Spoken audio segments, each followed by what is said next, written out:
I am so glad you convinced me that the family car should be the Defender 110.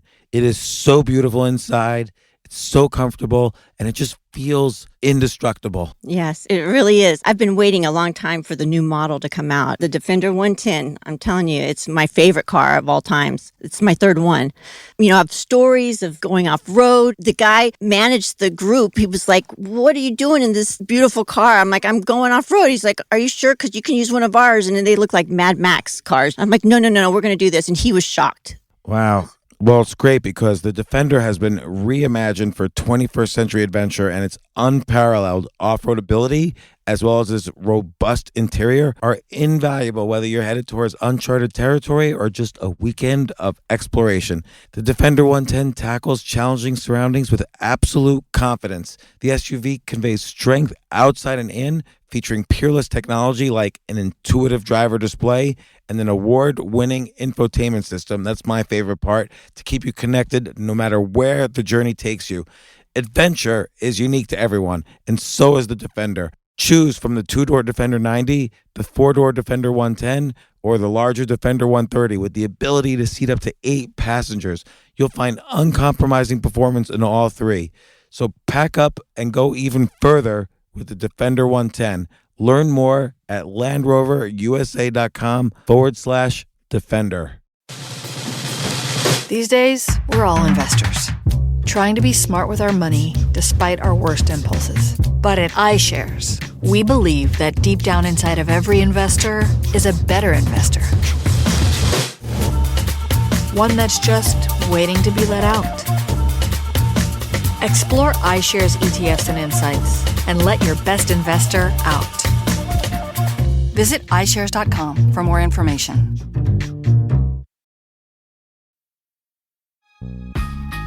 This isn't your average business podcast, and he's not your average host.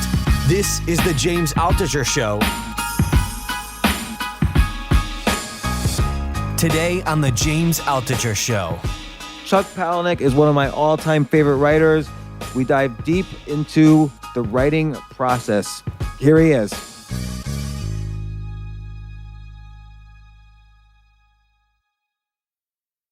At one point you say, my point is, how can I ask you to trust me on this when I don't even trust myself?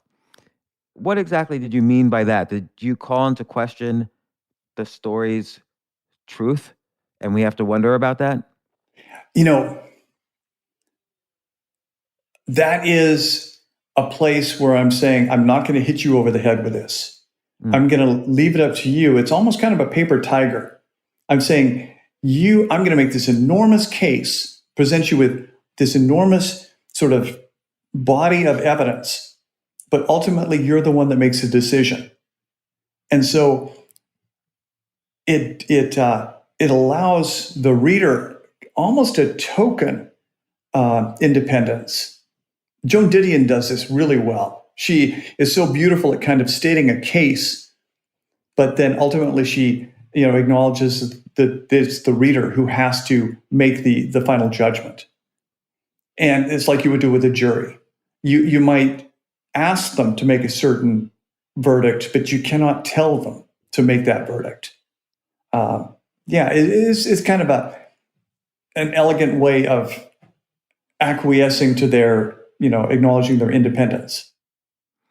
Yeah, it's interesting. With the Joan Didion example, it reminds me of the story. I'm pretty sure it was in Slouching Towards Bethlehem, that collection of essays where, I forget the exact scene, you'll probably remember, where she's observing something that's really horrific about a young girl. Mm-hmm. And she's not personally reacting in the essay. And that was almost a later criticism of her. Like, why doesn't she get involved? And again, I think what you're saying is these stories are not just about the story; they're really also about what's going on with the writer. But the reader, when they're reading it, it's about what's going on with them. It's not even about the writer. They have to view it with their own eyes and come to their own conclusions. Like, have you ever written something where people just did not like what you wrote? Not the style or not the quality of it, but they just hated you for saying something. and wanted you to know. Oh, that's a little part of everything. There were lines in Fight Club that were so incendiary that people were just furious about them. And there's still the lines that people go to kind of, uh, deride the book. There was one line in Fight Club, and I thought it was innocuous. It was describing the kind of guys you would see in Fight Club. And the line was, the men you see in Fight Club were the generation raised by women, or something like that, to some extent. And every single mother, I think, in America jumped on that line and hated the book just because of that one line, or hated the movie because of that one line. I think that was the Rosie O'Donnell case. That she was your former neighbor, wasn't she? You lived in the same building.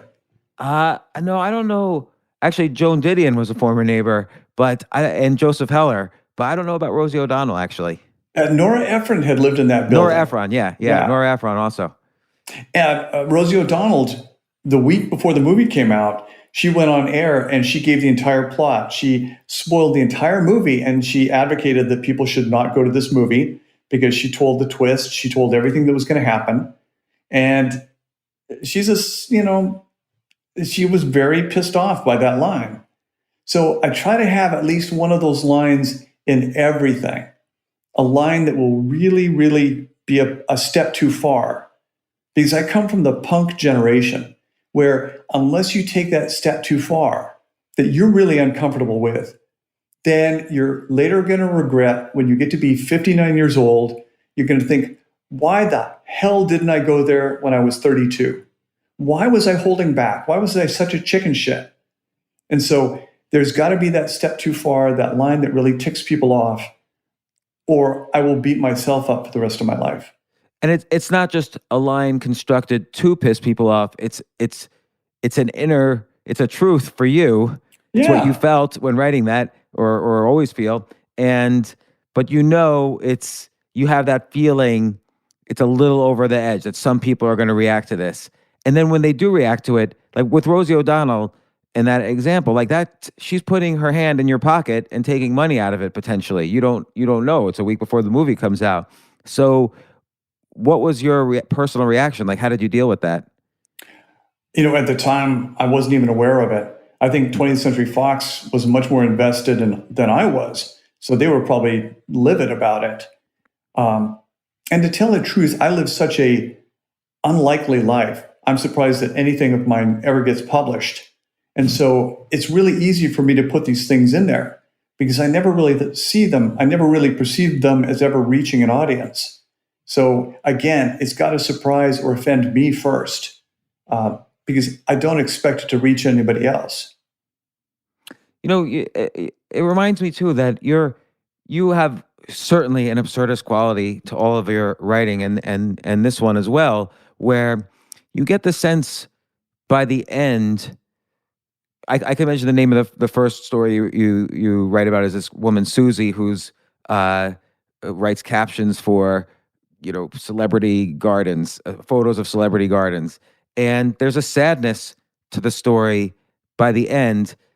And I would describe this with a lot of your writing is that you get this sense that the past is meaningful and meaningless at the same time. It's meaningful to these people because this is what they spend their lives doing. It's meaningful to find out how TED adjacent you are compared to another person, because that's how it's a bonding thing. That's how these people, the small talk of these people, get to know each other in a weird way.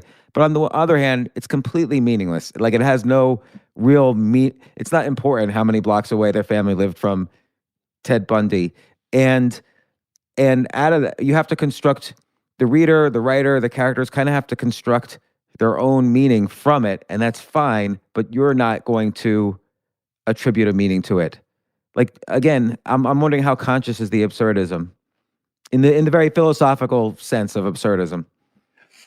The story starts by saying, we're going to talk about stories, writing stories, and the story ends with creating something from words. So it begins and ends with that kind of hat tip to the fact that this is just symbols on paper, that this is just a string of sort of nonsense. of some things written down that ultimately don't make any sense whatsoever. That they're just things that evoke a reaction. They're not real things. They don't exist. None of this exists. And I think in a way it is that makes it even more tragic that everything that's depicted inside the story has passed, because it's saying ultimately everything will pass. And it's that acknowledgement of, romantic fatalism. Yeah, and it's funny, like Albert Camus, who wrote about absurdism, and his novels are, he sort of defined it to some extent, and he does always say, even though nothing has meaning, and I'm paraphrasing him, even though maybe everything's meaningless, at the end of the day, choose love. And you get that sense that you love these characters, and but you just brought up a really fascinating point that I didn't realize until you said it. The last few paragraphs there, or the last paragraph, really is very different from how you begin the story, the essay. You begin in like you said, in this very kind of like, I'm gonna tell stories. This is gonna be kind of my advice. So you get the sense, oh, is he writing an advice for writing or a how-to on writing book? And then and it's very direct and super minimalist.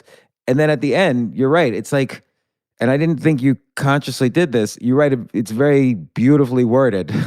You became a kind of traditional literary author at the end. I don't know if I'm describing with the right phrase. Maybe that's not how you think of it, but was that intentional? You just sort of suggested it was. The first person that I sent the essay to was Amy Hempel, because she I love her stories. That story, her sort of signature story, in the cemetery where Al Jolson is buried. It is absolutely gorgeous. It is memoir. It's fictionalized memoir. And it has the through line of the gorilla that's taught sign language. And the last image in the story is that gorilla in this moment of complete heartbreak, as the gorilla is doing a thing that signifies a thing. It's just doing symbols that no longer mean anything. And to tell the truth, between you and me, Susie, my friend who wrote the photo captions, she's a reinvention of Amy Hempel's gorilla. No offense to Susie. Wow, but that's really interesting. Susie is introduced to play the role of that other, that gorilla that is taught a symbol of signing, of telling stories with symbols. And then she's revisited in different ways to keep her present on the page, like that gorilla is. There's very funny stories in the middle of the Amy Hempel story that revisit the gorilla's progress. And then at the end, the gorilla experiences this enormous loss that stands in for Amy Hempel's loss, because Amy Hempel is not physically present at the death of her best friend. She's left the hospital. And so to fill in that blank, we get the gorilla again at a moment of similar loss. And it's even more heartbreaking because if we were to see Amy Hempel crying at the end of Amy Hempel's sad story, it would be about Amy Hempel. And instead, when we see this animal suffering in this enormous way at the end of the story, it becomes about us. Yeah, that's interesting. Like, we feel emotions. Like, if she had concluded, and then I cried forever or whatever. Right. We wouldn't give a shit. Right, exactly. But there was something else in the Susie story, which is that the gardener said to her, every photo you see is taken before. And, before the divorce of the celebrity couple, whatever celebrity it was, before the death, before the whatever, Yeah. and some tragedy. And I guess that's the case when you're writing people's places and things, and there's some traumatic point, and these are all your mom when you were a kid, or the gym coach, or or Susie, or whatever. These are all things that are happening to you before some traumatic event, and we only get hints of it you're right, we see it in Susie's story, perhaps I'm saying at the end. And you cannot make the story about you. You have to leave it porous enough that the reader has a participation, that the reader, all the information accumulates in the reader's mind. And so in a way, the reader becomes the smartest person there. And the reader ultimately has to pass the verdict about what the story is about. And the reader is, please. Oh, no, go ahead. Go ahead. Sorry. The reader is going to have a way to put their own experience in and relate to the story. And that's why the story is so intercut with different things, because if you intercut with different elements, it's more likely that one of those elements, the reader's going to grasp that element, and that's going to be their way into the story. And you want to give the reader as many ways as possible to engage with the story. I like that. You want to give the reader as many ways as possible to engage with the story. So they might like either the individual side stories or characters. They might like the overall story. They might find some deeper meaning in it, like what you were saying with the Titanic. Oh, this is a metaphor for the end of Edwardian culture. So you're giving lots of outs for the reader to say why he or she liked this. What about a story though that's very direct? Like let's say Harry Potter, where it's like this happened, this happened, this happened, this happened, and a billion people loved it. And this is going to sound awful. I've never read a Harry Potter, but I used to love books like that, and I loved those books growing up. And so that's not to say that I didn't really love those books, but since I started to write, I'm looking for something that's less conventional. I'm looking for something that speaks to a bigger truth than maybe those kind of books speak to. Yeah, and I guess you could find, Harry Potter is basically about a kid who's lonely, his step parents don't treat him well, and then he becomes a wizard. And there's this aspirational thing, and probably people to some extent relate to, oh, my childhood was difficult and I wish I could have become a wizard. So maybe with aspirational, that's really the deeper story somehow, is that it's still about us, but we're just not wizards, so we get to read about a kid who did become one. Well, and also I always think that those stories, magic stories, superhero stories, they're always about power.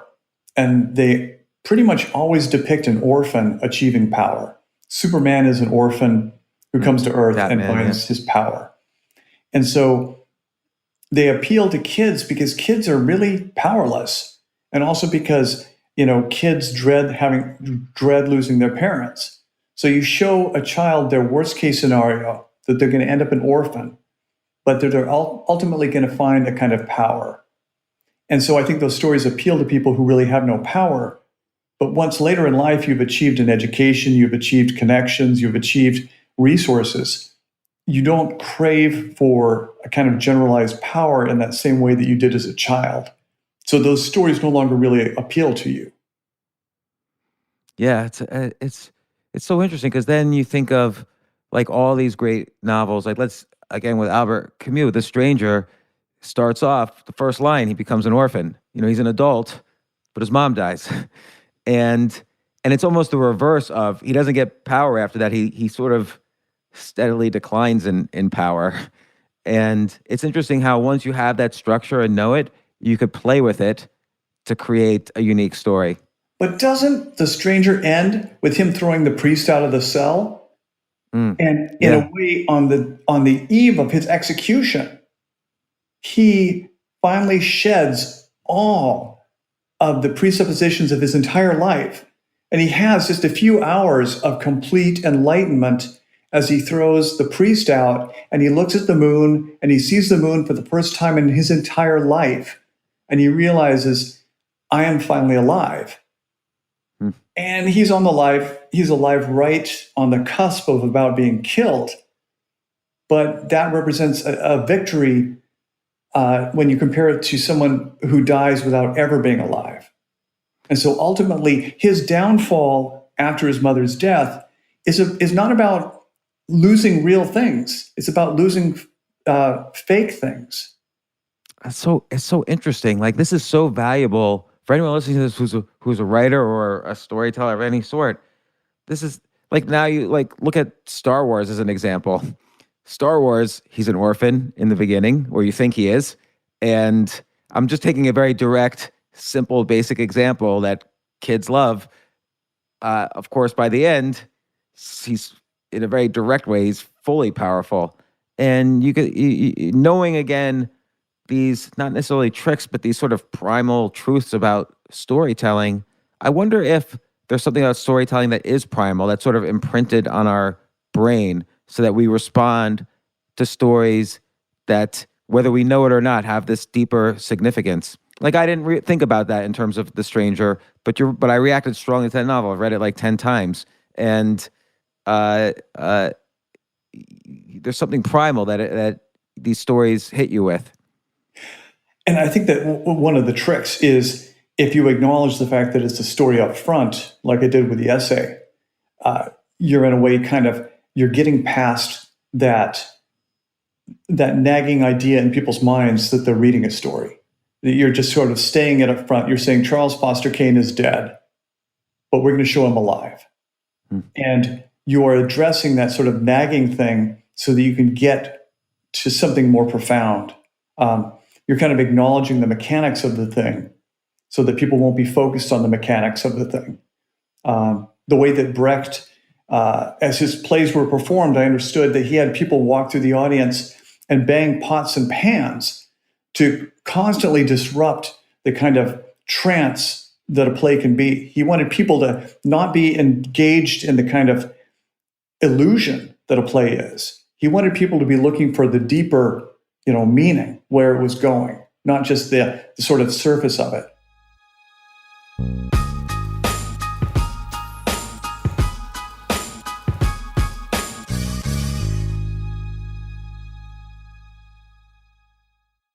You know what I love about fantasy sports is that even though I'm not going to be a great basketball player or a baseball player or a football player or whatever, I feel like I get to participate and make decisions and use my knowledge of these different leagues or these different sports to compete. So it's like I can pick my team or I can pick my favorite players and I could use my knowledge to make predictions and maybe even make money. So with the basketball season here, you can now pick combo projections across football and basketball from the Specials League on Prize Picks. This is a league created specifically for combo projections that include two or more players from different sports or leagues. Want to play alongside some of Prize Picks' favorite players like rapper Meek Mill and comedian Andrew Schultz, who's also been a guest on this podcast, and I've been a guest on his? You can now find community plays under the promos tab of the app to view entries for some of the biggest names in the Prize Picks community each week. Look, Prize Picks even offers a reboot policy so that your entries stay in play even if one of your players gets injured. For football and basketball games, if you have a player who exits the game in the first half and does not return in the second, that player is rebooted. Prize Picks is the only daily fantasy sports platform with an injury insurance policy. What?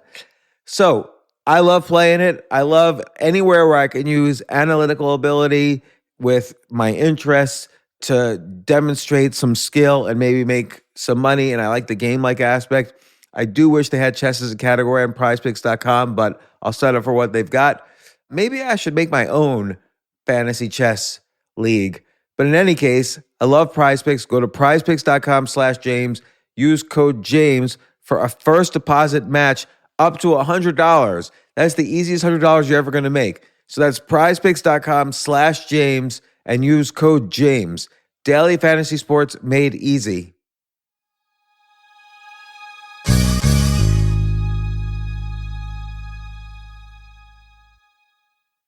The future of learning is definitely online. Like, it's such BS that you have to spend $200,000 or take $200,000 in loans and go to some fancy school when it's useless. It doesn't guarantee you a job. Most employers, including me, do not care about degrees or grades or anything like that. We want to care that you love what you're doing, that you know what you're doing, in some cases that you have experience or that you're willing to learn. But people in general love learning and are curious. Like, the key to success is curiosity. And I think masterclass.com is the perfect model for online learning. I'm really happy they're sponsoring this episode. If you're going to give a gift, give the gift of learning. Masterclass makes a meaningful gift this season for you and anyone on your list because both of you can learn from the best to become your best, from leadership to effective communication to cooking. Let me tell you some of the classes I've taken. I've taken comedy from Steve Martin. I mean, can you believe I can take a class from Steve Martin on comedy, or Judd Apatow, my favorite comedy director? I could take an actual class from him on writing. Wolfgang Puck on cooking, Dan Brown on writing, or Judy Bloom, who's been on this podcast, on writing. By the way, Wolfgang Puck also has been on this podcast. It's such a pleasure. I try to take classes all the time from masterclass.com. And whether you're watching Masterclass on TV or listening in audio mode in the app or on their site, the quality speaks for itself. It's like these Masterclass instructors are your own personal mentors that are going to help you reach the next level. How much would it cost to take one-on-one classes on comedy from Steve Martin or on chess from Gary Kasparov? You just wouldn't be able to do it. But it would cost hundreds of thousands of dollars. With a Masterclass annual membership, it's $10 a month. Memberships start at $120 a year for unlimited access to one-on-one classes with all 180 plus Masterclass instructors. So it's not just $120 for one instructor. You get all 180 plus Masterclass instructors. Boost your confidence and find practical takeaways you can apply to your life and at work. And if you own a business or are a team leader, use Masterclass to empower and create future-ready employees and leaders. That's the real education in today's world. So this holiday season, you can give one annual membership and get one free at masterclass.com/JAS. JAS, of course, stands for the James Altucher Show. So right now you can get 2 memberships for the price of one at masterclass.com/JAS. Masterclass.com/JAS. Offer terms apply.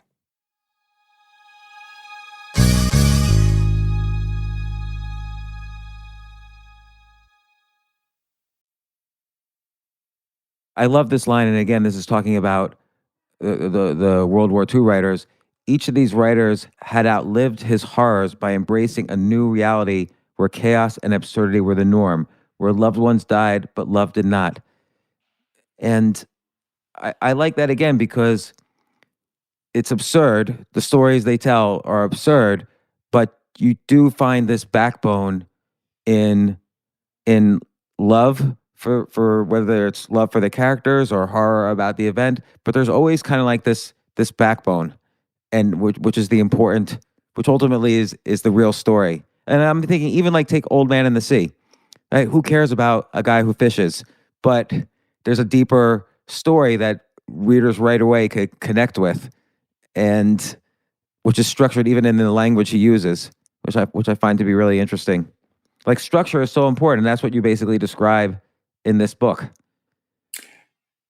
Yeah. And another sort of Lishian minimalist thing is that Lish teaches that the readers have reached a point where they don't just accept a story.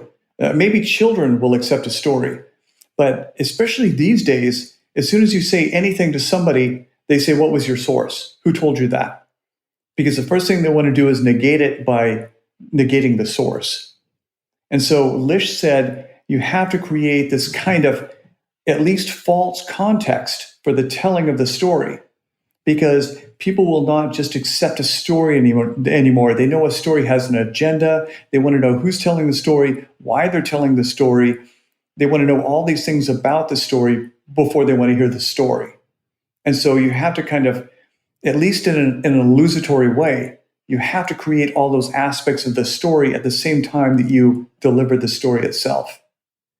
So like you with the exhibits in this case, those are the things. Because ultimately each story is that you write is about you and not the characters. You could imagine a memoir about you that's through your reviews of your own books, perhaps. You know, like, because each book is telling something new about you.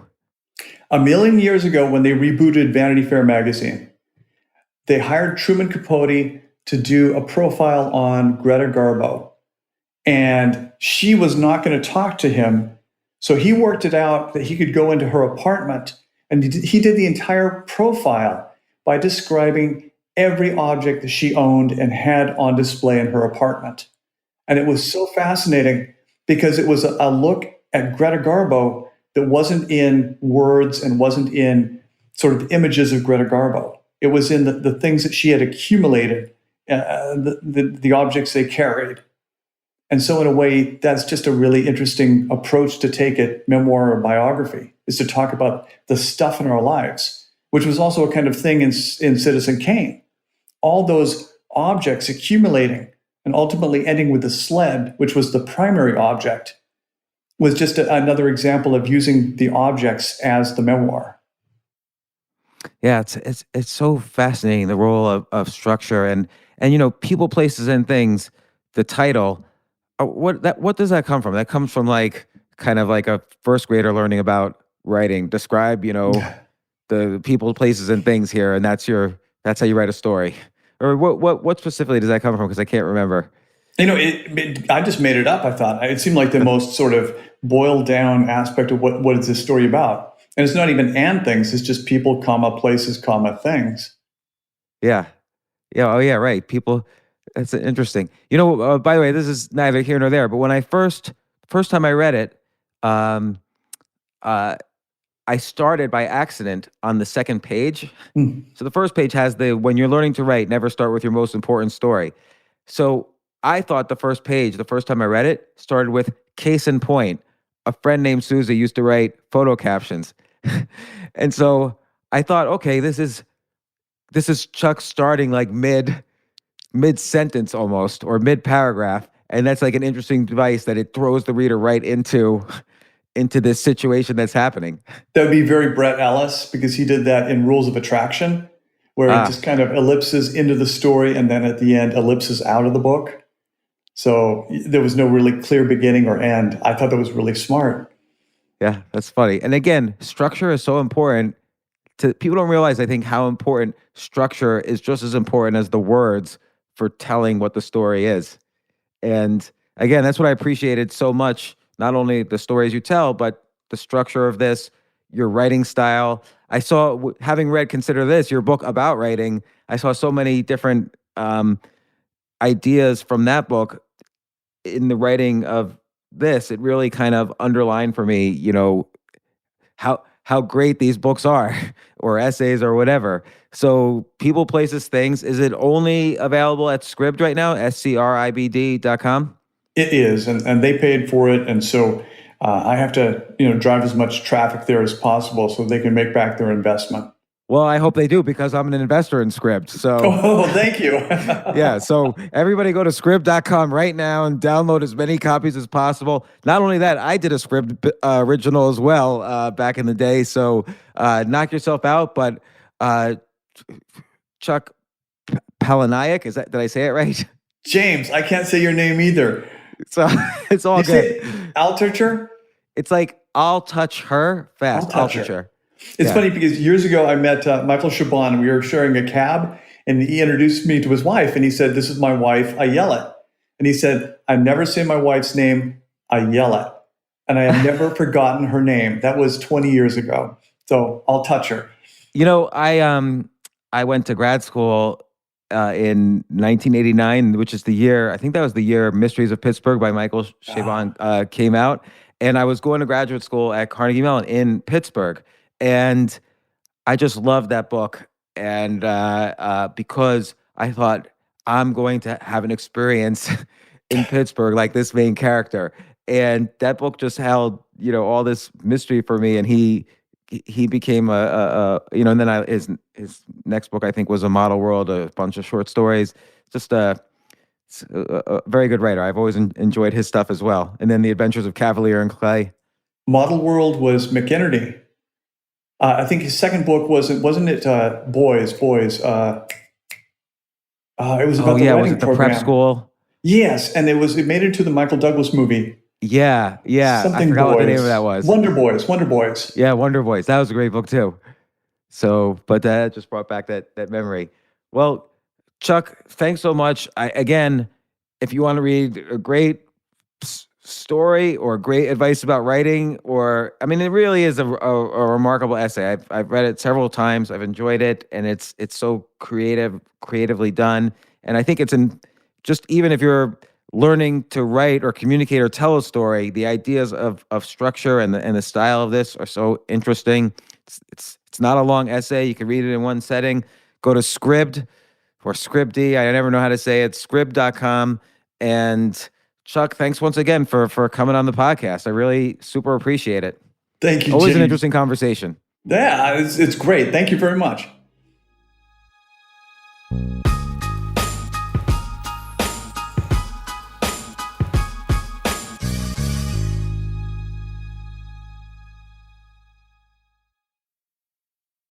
Entresto, sacubitril valsartan tablets, is the #1 heart failure brand prescribed by cardiologists and has helped over 1 million people with heart failure.